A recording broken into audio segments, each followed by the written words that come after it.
Hey there, gang. How are ya? All right.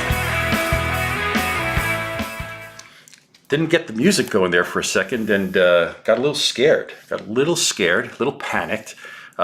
Just turned out that I had to hit play. Starting to show off here with a little bit of a screen share. Hopefully you guys can see this. I started out, I don't know if you guys caught my buddy Brian Crosby. He did a how to draw Spider-Man on Marvel.com, and it's everywhere actually. It's on Instagram. He's got millions of hits. It's actually very, very cool. So I'm just picking up where he left off and showing off a little bit of a Wolverine drawing here. I did basically the same thing that Brian did, which was, I started out with the circle. I had built out the jaw, found the center line here, and then, every artist builds their characters a little bit differently stylistically. I'm starting here with, sort of the ridge of the brow right in here. I like to do these little sort of, Wolverine brow dimple kind of things because it makes him look angry. He's always angry. It's kind of like he's constipated. And I sort of fudged out the eyes. Same thing, I like to draw in the ear just to know where it is, even though it probably won't show because of the way that his mask loops over. By the way, did I mention I got a special guest? I have a special guest. It's CB Cebulski. So hang on for a little bit. I'm not going to finish this drawing all the way through just because we don't have. I don't want to go as long as I did yesterday. I think it is way too long, but I had a lot to say. So anyway, you can see that I'm starting to build Wolverine's face here, building the jaw out. I placed his nose. I like to place Wolverine's nose a little bit higher than I would a normal character, which might be down here. I like to place the nose a little bit higher. Just it's something about it. It gives him more of a. It's a little cartoony, but it gives him more of an animalistic feel. That mask creates that sort of point right there. And I'll probably place his mouth somewhere in here, usually with a sneer, gritted teeth.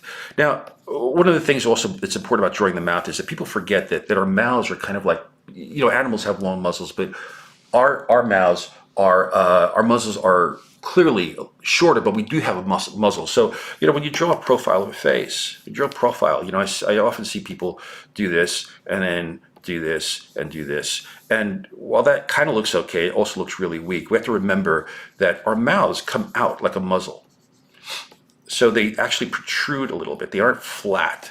And they protrude your chin, you get your brow. Anyway, you get the idea. So in the case of Wolverine, or any character, you have to be cognizant of the muzzle of the mouth, regardless of whether you're drawing it in 3/4 or straight on, whatever it may be. So you can see how Wolvie's come into shape here, right? Everybody draws the mask a little bit differently. I always find it funny that Wolverine's a guy that wears a mask that matches his hair exactly. It's, just a thing, right? But it is kind of funny and fun.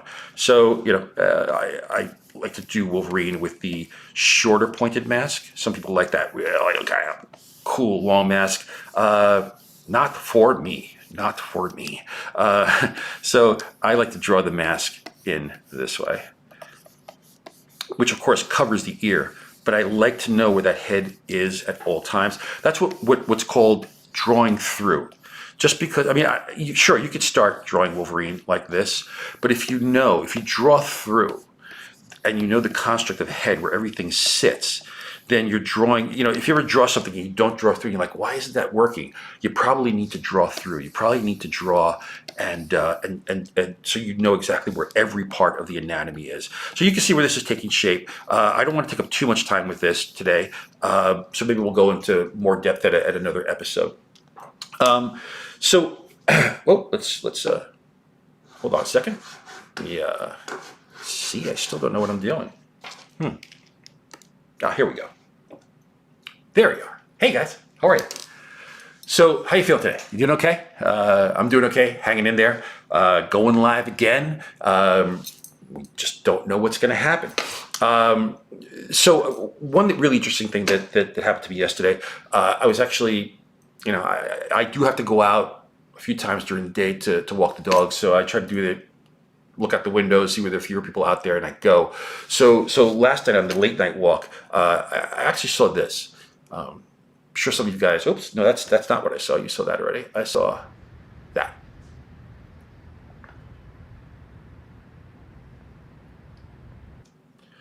And yeah, it was a little crazy. it was a little crazy because I wasn't quite sure what that was all about.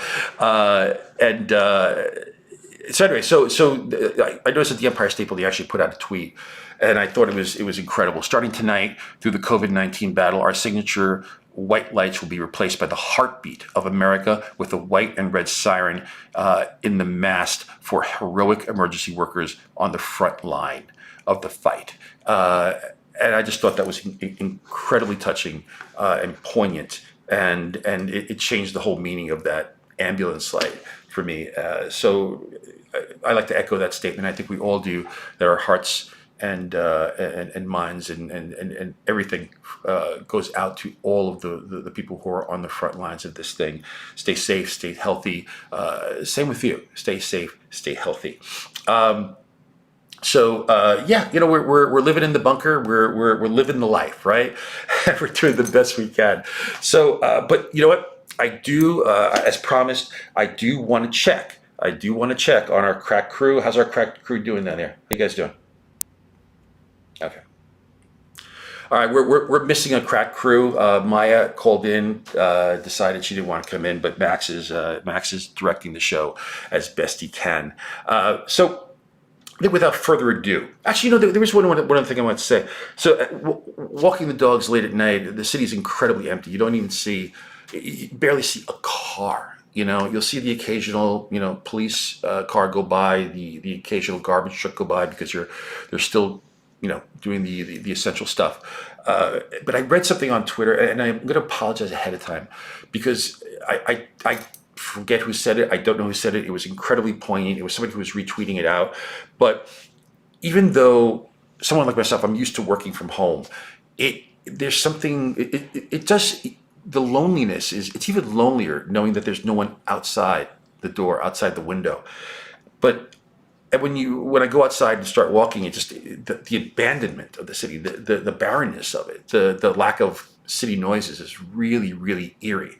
But I read something that I thought was incredibly poignant and incredibly touching, which was that when you see that emptiness, and maybe it's, some of you guys can take something from this, but when you see that emptiness, when you see that barrenness, the lack of humanity, don't get down about it. Look at it as love. That is love that we're expressing for each other, for our families, for our fellow humans, for our neighbor's family, and in the negative space. And I love that term because it's something right out of my world of art. In that negative space exists love.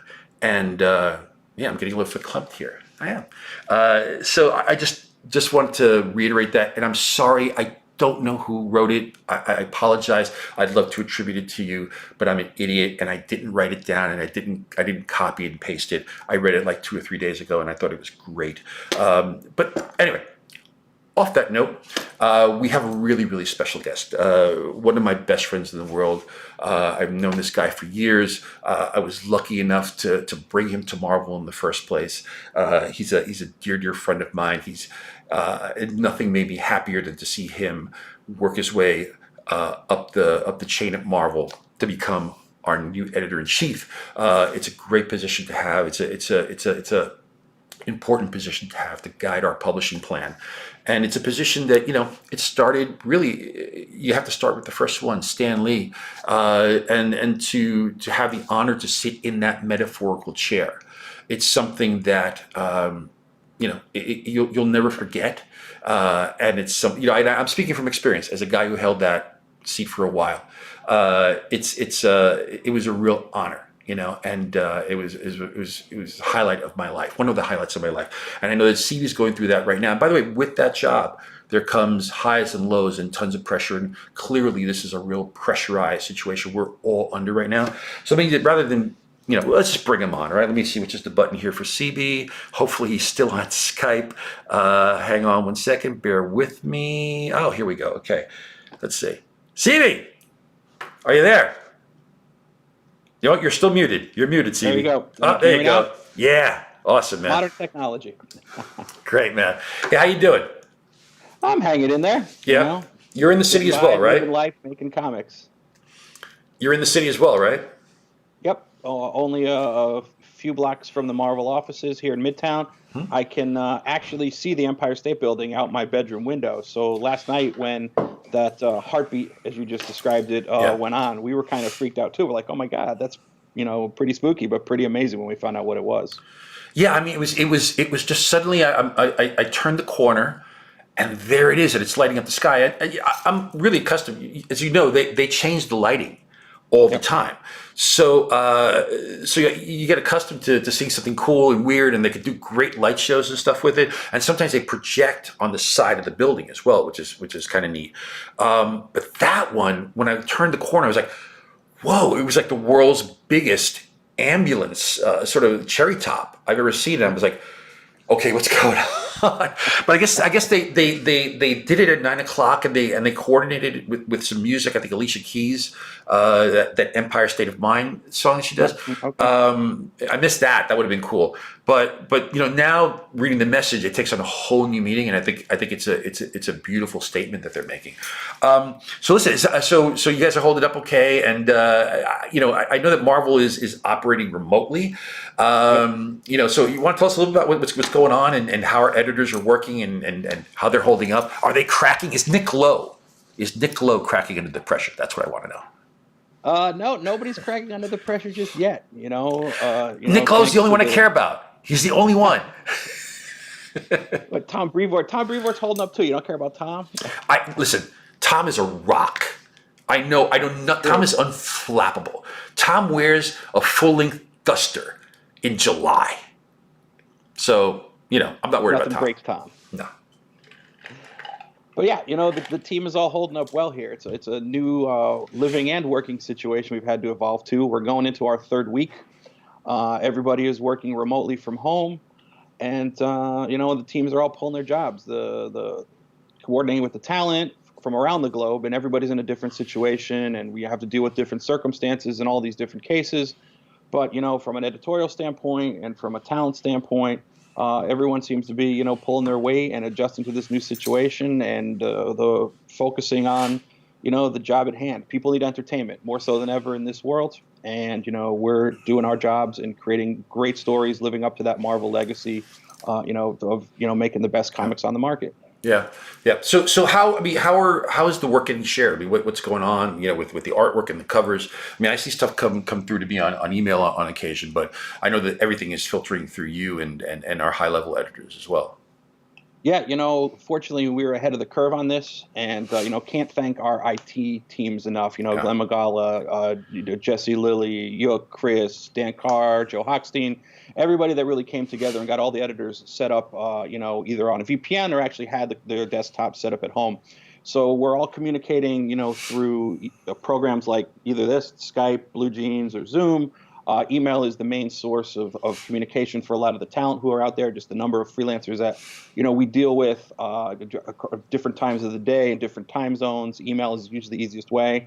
And, everything's, coming in, being shared, going out to Jackie Porte and her team in proofreading. I mean, there's just this amazing system of support team we have from start to finish that everybody has moved into their homes, working from their living rooms or from their bedrooms, setting up makeshift workspaces in their New York apartments. It's kind of like Marvel has become tri-state Right. for the headquarters. And everything kind of branches out from there. Actually, what I think this is actually there's an upside to this, and it's actually not a weird one. I think it's actually a good one, not just for Marvel editors, but any editors that are right now working remotely, with their creative talent. I think they'll gain a new insight on what it's like to be a freelancer and what it's like working from home. Because all those years that I worked as a freelancer, and I still do a considerable amount of working from home because I still do a lot of drawing and writing for Marvel. There are a few things, really mainly two things that you're confronted with, maybe three. The first and the main one is what I call the daily demon, and the daily demon is essentially a blank page.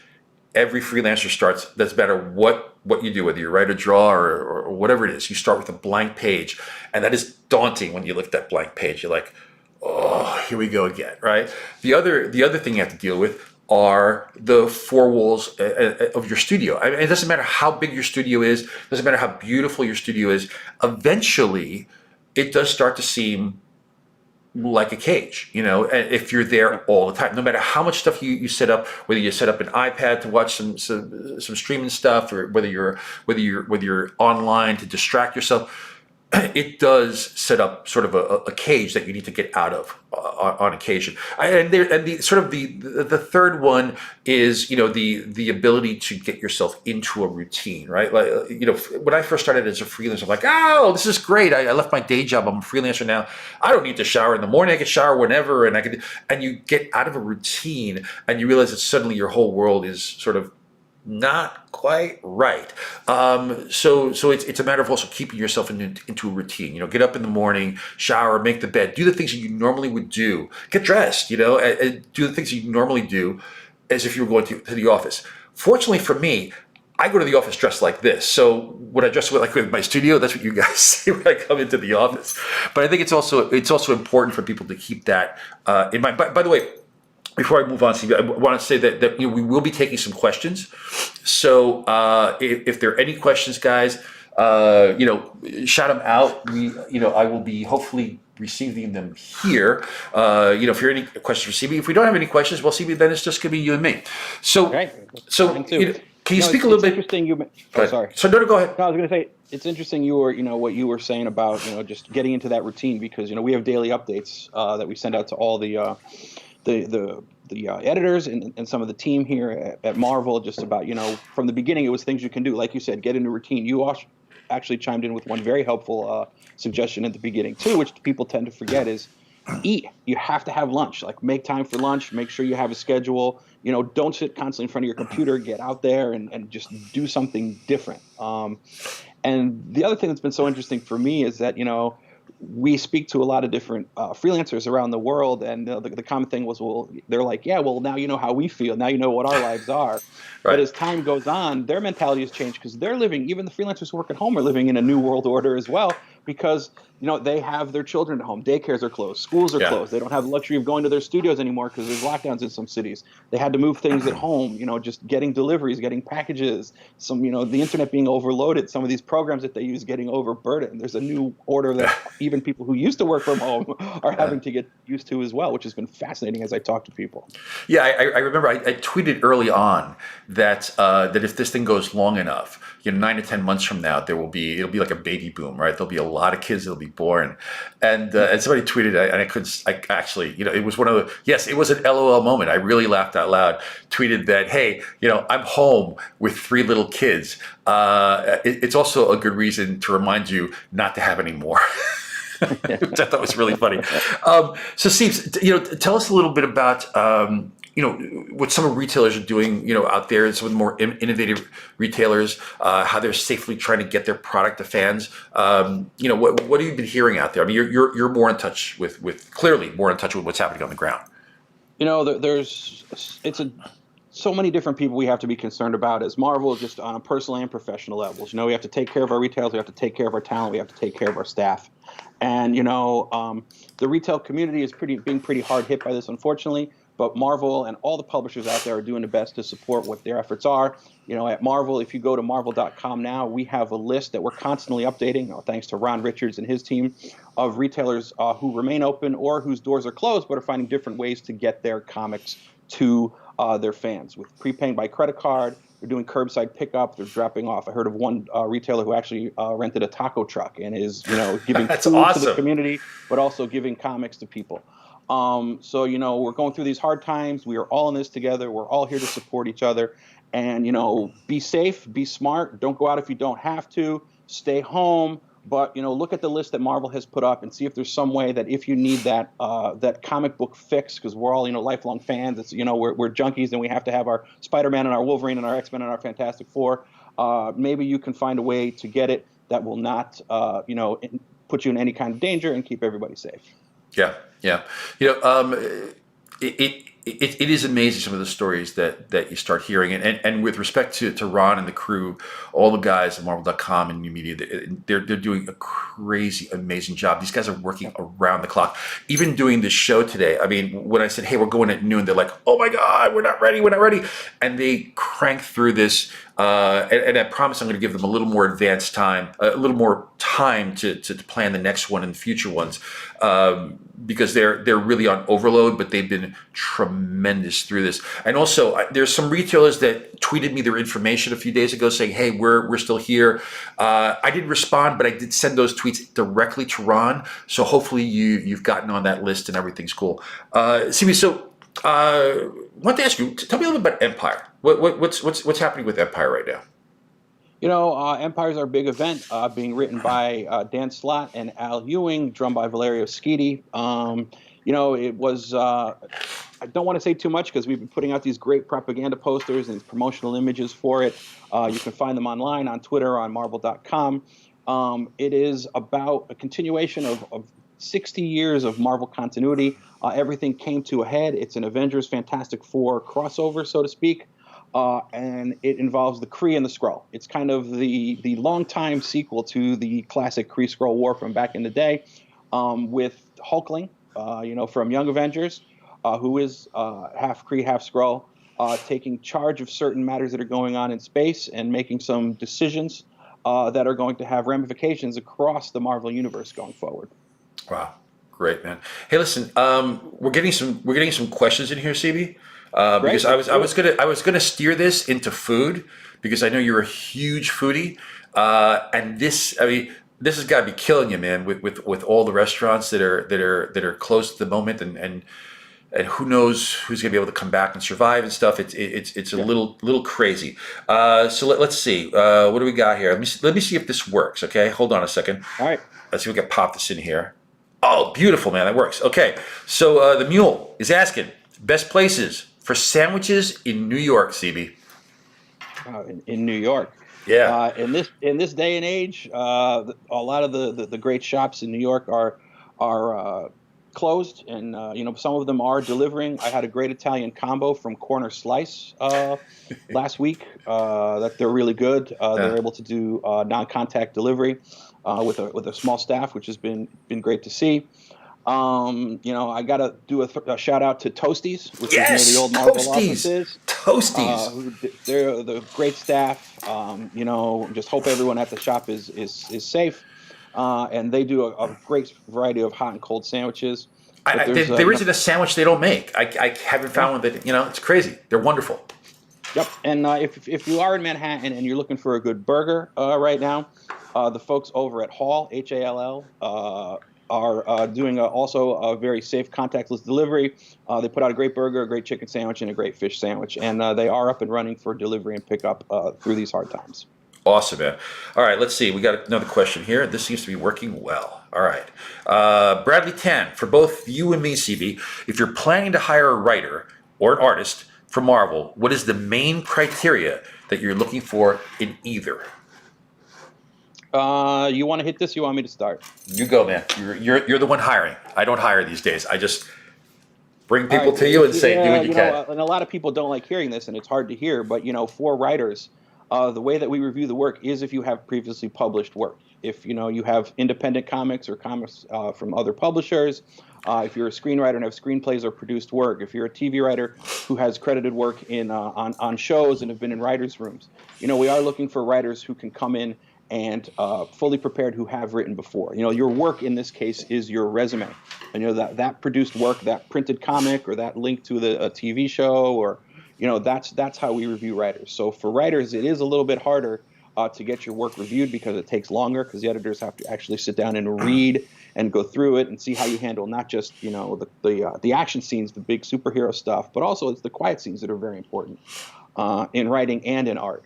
And for artists, it's just putting together that portfolio. Yeah. We review artwork based on your samples. Ricky Purdon, who's on Twitter and still actively giving advice to everyone who wants to break into Marvel. You should follow him if you're listening to this. Yeah. Is out there doing this almost on a daily basis. And when it comes to putting together a portfolio, Joe, you always have good advice that you give, to young pencilers who are up and coming. Yeah, I mean, I'm actually going to do a one of these streams. I don't know what issue number it is. By the way, this is issue number 2 for those who are counting. I don't know what issue number it'll be, but I do have this methodology for building a portfolio. I call it building the perfect portfolio. It takes obviously it takes effort, but sometimes I see young artists absolutely kill themselves with these huge portfolios, and that's completely unnecessary. And I'll say the hard truth, but I'm going to leave this as a little bit of a cliffhanger, and we'll talk more about it. A professional editor usually knows whether you are ready to work professionally, whether you are really close, or whether you're far away from making it, probably by the second page of your portfolio.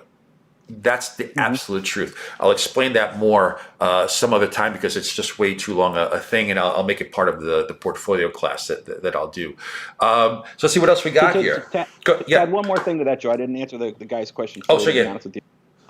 When you are doing a portfolio, storytelling is what we look for more than style. Yeah. I think that is very important to understand. Work on your storytelling. Styles can change. Styles can vary. Styles get better. And always try to get out there and do a unique style. We have people. Everyone grows up influenced by somebody. By Todd McFarlane or Jim Lee or Joe Quesada or David Finch, Travis Charest. But everybody starts somewhere. But you have to develop your own style. There's a fine line between inspiration. What's between I forgot my line. Jesus. Well, I thought it used to be inspiration and desperation, so I don't think that's the one you're going to say. That's true too. Yeah. Yours is probably different, CB. Come on, man. I can't. I was literally watching Top Chef the other day, and Tom Colicchio said my line at judge's table, and I was like, "That's my line!" And now, for the life of me, I can't remember it. Isn't it funny? Sometimes we do a lot of these lectures, a lot of these talks. We have our pat stories that we tell all the time, and every once in a while, your brain just sort of skips a beat. And you're like, I totally forgot the story that I've been telling for 1,000 years, and it just happens. It'll hit you in a few minutes, and you can come back to it. Yeah. So here's a real easy one. Here's a layup for you, CB. From Deadpool, who are your favorite writers and artists? Oh, geez. Don't worry. You can skip me. It's okay. It's okay. I understand. Just move on. But go ahead. What you got? If we're talking classic, it's Chris Claremont, John Byrne, Bill Sienkiewicz, Walt Simonson. Art Adams, Mike Mignola, the guys that I grew up on in the 80s. And these days, I read everything, right. So from all the companies, and there's so many amazing artists working across all the different companies. Olivier Coipel, Sarah Pichelli, Steve McNiven, David Finch, Chris Pacello I'm a huge fan of his work, and the list could go on. And for writers, it's hard to pick, because they're all just really good friends of mine too, and that's the beauty of working in comics. Some of these people that we work with, that we have the honor of creating work with, are really good friends. So it's impossible to list who's going on out, who's someone. Yeah, I mean, and for me, I go to the classics. I mean, I go to Kirby, I go to Alex Toth, Mike Mignola is. I mean, not that Mike is a classic, but when I say, he's still doing vibrant work right now. As a matter of fact, he's on Twitter doing tons of sketches, and I think he's doing it for charity, right, CB? Yeah, he is. He's going to be supporting Chef Jose Andres' World Kitchen, who's doing great things and feeding the relief workers out there. And it was wonderful to see Mike put up some sketches on eBay that are going to be up there for a few more days if people want to bid. Yeah, go give Mike some love. I mean, Mike is one of the true geniuses of our industry. Probably one of the greatest inspirations I've had in my career, artistically and stylistically, and just a great guy.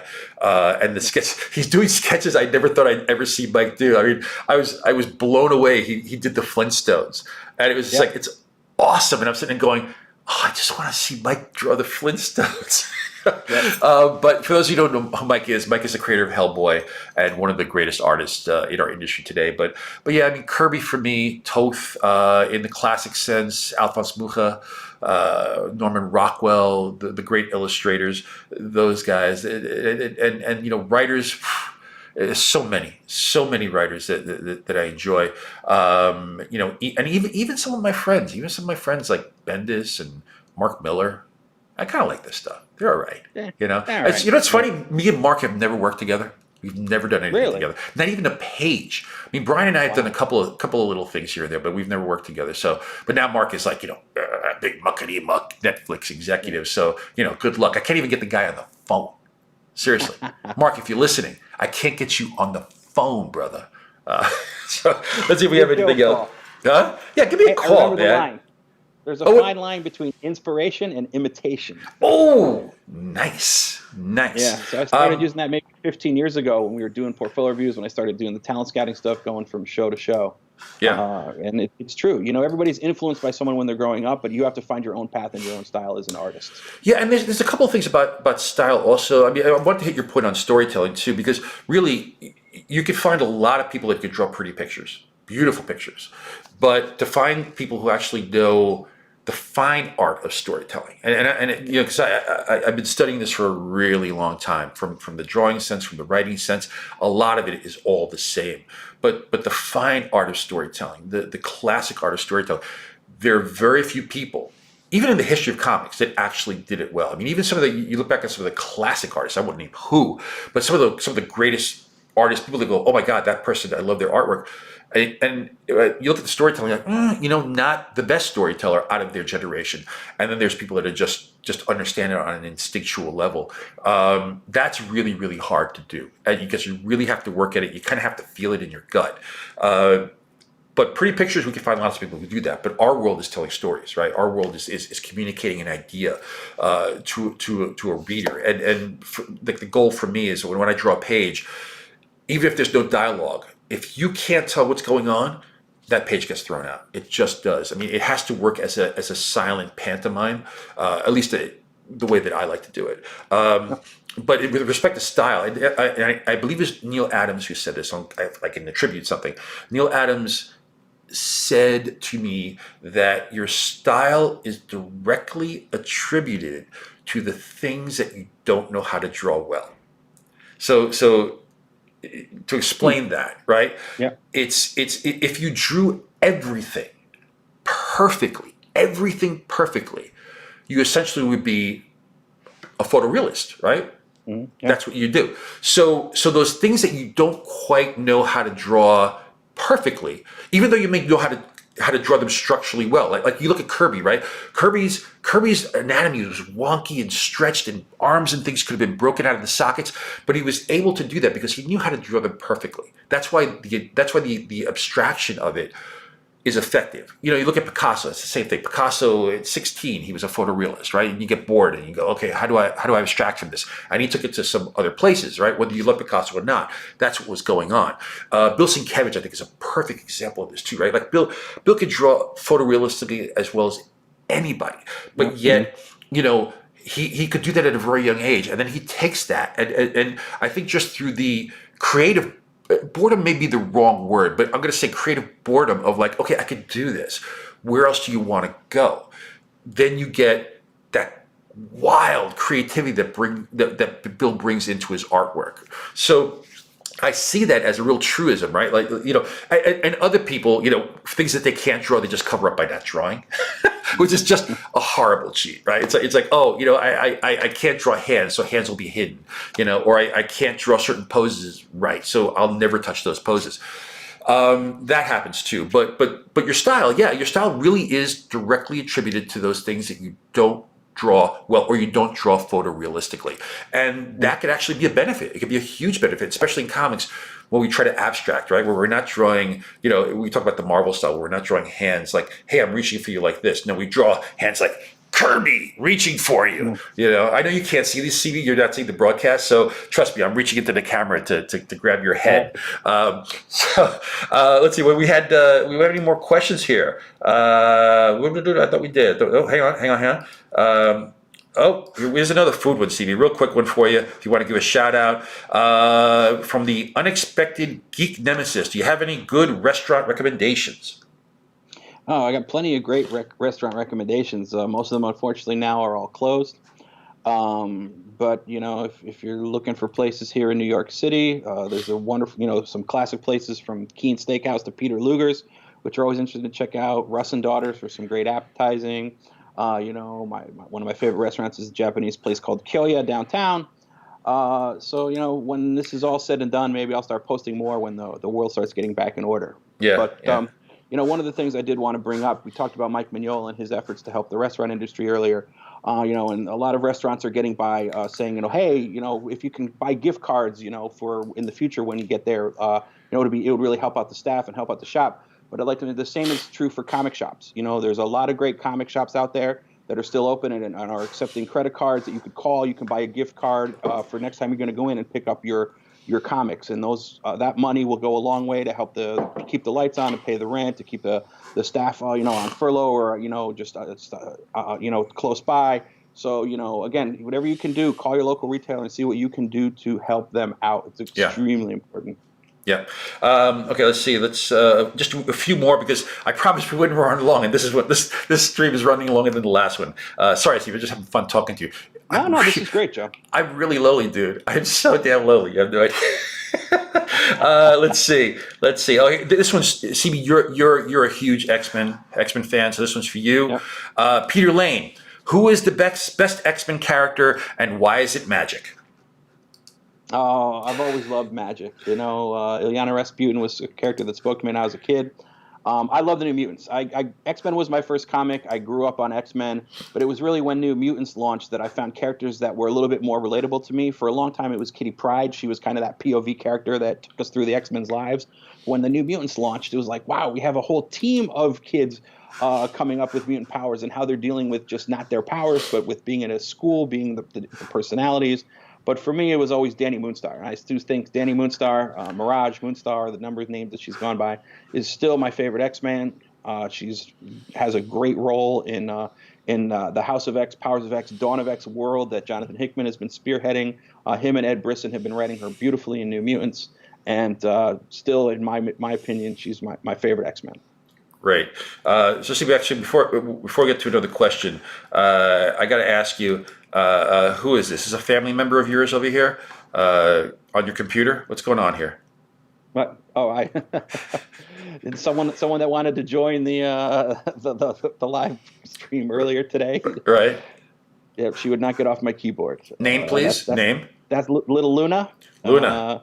We adopted her last year, and her first birthday is coming up in about 2 weeks. So. Oh, wow. Well, Yep. Max is single.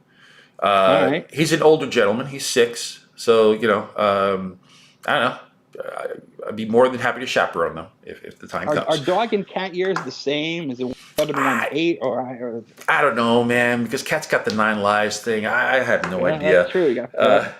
Actually, here, this is a great question. Maybe I'll start this one off. So Hans Hogevorst asks, are writers asked to write characters, or do they bring up a story they want to do for a character, or is it a bit of both? Actually, you know what? Steve, go ahead. You handle it.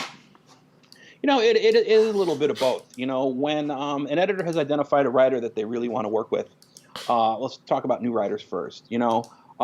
Sometimes the editor might go out there and be like, hey, pitch me something. I have a 10-page story in an anthology, or I have a fill-in issue that I'm going to need a writer on, or they have a specific project that they might have in mind that they're looking for something for, just to have them pitch on. But other times, they'll have a specific idea for a character, like let's say a Ghost Rider relaunch, and this is once you're established. I'm sorry. Yeah. Now we're talking about established writers.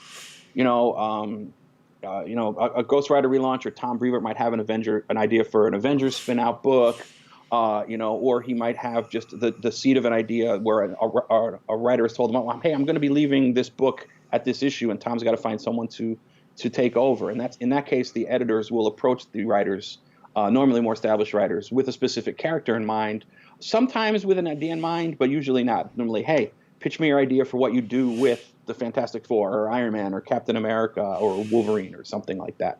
So it really works both ways, depending on the needs of the editor, the status of the writer, and the skills of the writer. Right. And actually, this brings up a good point. So, for new writers out there, writers that are looking to break in, because I guarantee I know you get the same sort of questions that I do, whether it's through Twitter or email, whatever it may be, where someone will ping us and say, "Hey, I got this incredible Marvel crossover story, or I have this incredible idea for a brand new Marvel character." And while that energy and that passion is appreciated, it's not the way to break in. You don't break in that way. What we want from when a new writer approaches us is, we understand you got these great ideas, and maybe it will be a world-changing idea for Marvel, but we need to see how you write Spider-Man first. We need to see you do the basics, right? Can you tell us a great Captain America story? Let's see if you could do that, right? If you could do that, then you start getting your foot in the door, you start getting into the world, you start working with the editorial group, and you start getting a feel of what it's like to be a professional writer. At that point, you want to start pitching a character? Sure. You want to start pitching bigger stories? Great, let's hear them. But you have to really start with the basics, because I promise you, the 9.9 times out of 10, and I don't mean to be harsh, this is the reality of the professional world, your big crossover idea is probably not going to work. Your new character idea, it might work, but it might not. Once you sort of learn exactly the ropes of working in professional comics, what sells, what doesn't sell, you might realize, ooh, that's not going to work. Because I had tons of ideas before I came to Marvel, and I look back on those documents that I wrote, I'm like, ooh, man, not close, not even close. So it doesn't matter what skill level you're at. It's a whole different world once you're in the game, so to speak. So CB, I want to. The other thing. Oh, sorry, Joe. I was going to say too. A lot of the people should remember. One of the things, if you're looking to pitch ideas or you're coming up with stories, don't necessarily come up with ideas for Spider-Man or Fantastic Four or the big guys. We have writers who are on those books, those characters being used. Look for some Marvel characters that aren't being used. Yeah. Maybe pick a character that might not have been used in a while, that might need a revamp. There's no bad characters. There's only characters that haven't been written well yet, as Ralph Macchio used to say, the editor, not the actor. And the other piece of advice I always give is look at some of the writers that you like and follow their career. Like look at Donny Cates' career. Donny's had such an amazing path, and his is a great example of what to follow. Start on some smaller characters, pitch some small ideas, introduce a new character, Cosmic Ghost Rider, get some buzz. Cosmic Ghost Rider led into Thanos, which led to bigger stuff. And now Donny's writing some of the biggest, most exciting books for us. And even before people forget, even before Venom became a huge book and Absolute Carnage was a hit with Stegman last year, Venom was a little bit of an underused character. And Donny had some ideas. He took a character that wasn't being used, said, here's some great ideas. And we said, oh my God, that's fantastic. Boom. And look where it took him. Yeah. I mean, and that's always sort of the crazy alchemy, black magic, that sometimes the right creators on the right character, no matter how well or unknown the character is, can suddenly make something just explode, right? Because the characters have found the voice through a particular writer. CB, so we're gonna close out with one question here, because we're running incredibly long, but we're having fun. Hopefully, you guys are having fun out there too. But I think this is a nice one to close on here. So Neil, the security, your passion for comics is very intoxicating. Geez, I said that like I was intoxicated. It's very intoxicating. So. No, listen, it's iced tea. Iced tea. I swear to you, it's iced tea. And this is coffee, not the Irish kind, just regular coffee. There's no Baileys in here. So, with all your free time, your passion for comics is very intoxicating. So, with all this free time, I'm looking to dive in. But as a beginner, are there any good ones that you recommend? A layup for you, sir. Go. Not sure what the age of the reader is, or, what your comics familiarity is. I really think, and always a personal project for me, Runaways by Brian K. Vaughan and Adrian Alfona is a really great way to start. It's an introduction to people into the Marvel Universe. If you're looking for in-depth looks at specific characters that you might like or know from the films, any of the color books by Jeff Loeb and Tim Sale are fantastic reads. These are available on the Marvel Unlimited, but also, Amazon, all your retailers, like I said earlier, talk to some of your retailers. They might be able to ship you these books. There's just so many great Marvel books. The Ultimates by Mark Miller, who you were just talking about, and Brian Hitch, just a classic, fantastic Avengers story, the basis for a lot of what people have seen in the films. Ultimate Spider-Man by Bendis and Beck. another fantastic read. Yeah. I mean, the list could go on. Marvel Knights! Sorry. Yep. Yep. Guardian Angel or Guardian Devil, right? So, Guardian Devil, yeah. Daredevil Fall. Also, Astonishing X-Men by Joss. yeah. And, it's a great way. It's a great primer for the X-Men. I couldn't recommend that one, more. But there's such a huge list, and you know what? And it's not just Marvel Comics, DC Comics, Image Comics. There's some great stuff to get into. So I think the easiest recommendation is if there's a retailer that's open and delivering in your area, or managing to get books, give them a buzz. The great retailers out there, they will guide you in whatever direction you want to go, and they'll find out basically it starts out with, hey, what are you into? What TV shows do you watch? What movies do you watch? And that's an easy way to sort of hone it in. We prefer that you like mostly Marvel, but it's a big wide world of comics, and that's the beauty of it, right? There's so much stuff out there. So do what you can to support your local retailer, if you can, and but always stay safe. CB, man, and thanks again. A lot of publishers also do have recommended reading lists, Joe. Just wanted to throw that out there. If you go to a lot of the websites. Also, follow the Marvel editors and the creators on Twitter and ask them.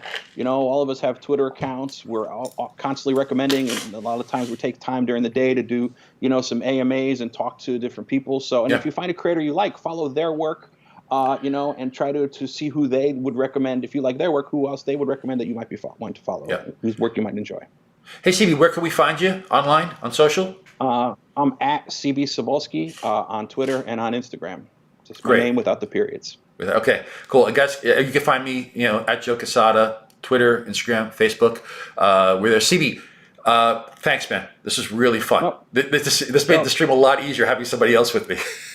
Steve Wacker. Other great guests. Steve Wacker wanted to come on. Steve Wacker wanted to come on. Steve Wacker wanted to come back. I hung up on you yesterday, and I'm not going to do it. So I'm sorry. I interrupted you. What were you saying? No, I was going to say, hope we get some other great people on here. I'll be watching every day. Thanks for doing this and, giving us a little distraction in the afternoon, educational, entertaining. Can't wait to see more. Yeah, I've been getting some emails from folks saying, "Hey, I'd love to be on," but I definitely want to have you back on because we've only scratched the surface of like breaking into comics and stuff. And I think this is a perfect opportunity because there's so many young talented people that are sitting around with a lot of time on their hands. So maybe we could give them something to do, give them something to aspire to, give them some advice as they're sitting there drawing, as they're sitting there writing. Maybe we can do something that's constructive here, and they can do something that's constructive here in between their online classes. You guys are going to school. Stay in school, dude, and do that. Yep. So, dude, thank you so much, and we'll speak later today, probably. Okay. Sounds good. Everybody, stay safe. Be good. Bye. See you later. Thanks, Joe. Bye. All right. Let me see. Hey guys. So yeah, that was CB. So hopefully you guys enjoyed that, and we're actually going to be back tomorrow. I'm going to try to do 3 in a row. Can't promise that that's always going to be the case, but hang on, before we do anything, let's see. Let's check on our studio. What's going on there? Hang on. Where's our studio? Oh, there he is. How's it going, Max? Yeah, okay. Busy at work as always. So, without further ado, we do have a guest for tomorrow. I don't know how this is going to work out. Let's see. Boom. That's right. Look who I got. There, right there. Look who I got. Mark Miller himself. That's right. He's actually going to speak to me. He's going to speak to me. He's going to come out of that gold coin filled cave of his. Actually, Mark's one of my best friends in the entire world, and it's going to be fun to have him on. We haven't spoken in a while, but I did ping him and said, "Hey, would you come on the show? The inaugural week, issue 3. He'll be part of issue 3." So guys, again, thank you very, very much. Let me get rid of the Mark graphic. I can only stare at that picture for so long. But like always, we will be continued. It will be continued tomorrow. I believe it's going to be 1 o'clock. Look for the confirmation. Marvel will send it out, but we're shooting for 1 o'clock. Marvel, Marcus all the way in the UK, sequestered. So we'll hopefully have a good Skype connection, and we'll do this again. Thanks a lot. Really appreciate it. Sorry we ran long. Maybe you guys like this length. I have no idea. Let us know. Let us know what you're liking, what you're not liking. Okay. Thanks a lot, guys. Take care. All right. Be good. Hang on. Where's my closing? Oh, got to do my closing. Here we go.